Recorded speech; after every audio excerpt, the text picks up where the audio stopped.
Hello everybody and welcome to a follow-up video to the Brott 320 restoration. Now that video was finished in March and at that time there wasn't really much grass to cut. As it's now June, there is plenty more grass to cut, and I'm just wondering if anybody wants to see a demonstration of the Brott in some longer grass. Now I have no idea how it's going to perform, and actually I get the feeling it's probably not going to be able to cope with it. But it's going to be a bit of a stress test for it. Now, first gear is actually still quite fast. So for anybody who's thinking, oh, he needs to slow down, well, I'm actually going, in this video, the slowest possible speed. The other thing is, yes, the grass is quite long. The flail is set relatively high. In fact, I have just mowed this, but you wouldn't even know because it's above the height of this lawn.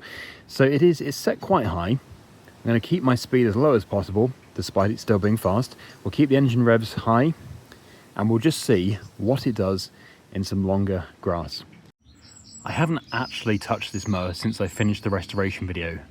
That's why it's still a bit muddy. So here we have our testing ground, and this has not been mowed at all this year. This is all this year's growth since winter. And there is definitely some length to it. But I just wanted to give it a proper test. So it will be interesting to see how it performs. And I was also giving it a bit of time just to get rid of some of the spring flowers, because it's always nice to keep some of the spring flowers. There were loads of different flowers in here, but we still have some buttercups. So I'm not going to cut all of it. I want to keep some of this, just to give it a go. And we'll see how it performs. Yeah, I think down there it's a bit too long. That's about, what, 3 feet tall? So, yeah, we'll just stick on this slightly shorter area. Now, in my demonstration video, I was actually bagging up the grass. I had the Hessian sack on the chute and my homemade frame on the bottom.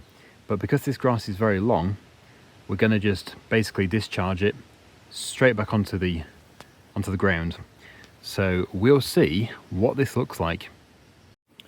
But here we go.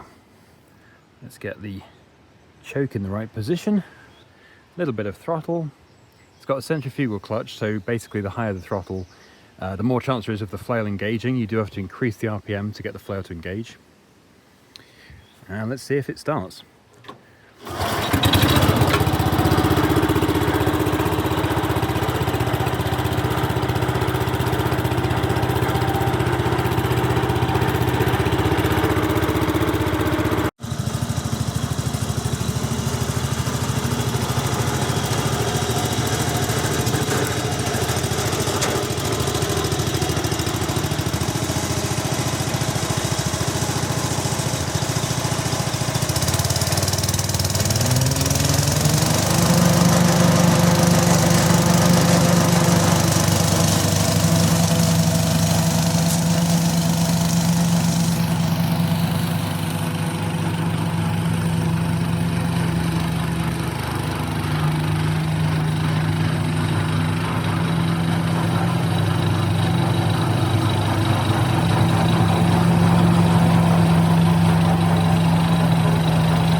I'm pleasantly surprised. That seemed to work incredibly well, and this grass is also a bit damp.